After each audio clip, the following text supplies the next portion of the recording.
డబ్బుల కోసం కన్న తల్లినే హతమార్చాలనుకున్నాడు ఓ ప్రబుద్ధుడు. అందుకోసం ఇంటికి నిప్పంటించాడు. అదృష్టవశాత్తు ఆ సమయంలో ఆమె ఇంట్లో లేకపోవడంతో ప్రాణాలతో బయటపడింది. ఈ ఘటన కామారెడ్డి జిల్లా బీర్కూర్లో సోమవారం చోటు చేసుకుంది.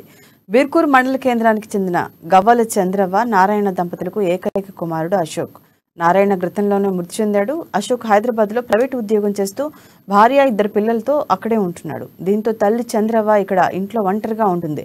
ఇంటి పక్కన గల గదులను అద్దెకిచ్చింది. కాగా అశోక్ నిత్యం డబ్బుల కోసం చంద్రవ్వను వేధించేవాడు.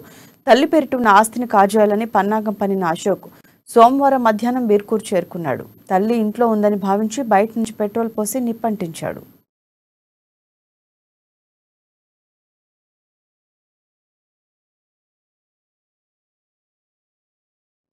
ఇంట్లో నుంచి పొగలు రావటాన్ని ఇరుగు పొరుగు వారు గమనించారు. ఆ సమయంలో తల్లి చంద్రవ్వ బయట నుంచి రావడాన్ని చూసిన అశోక్ పారిపోయాడు.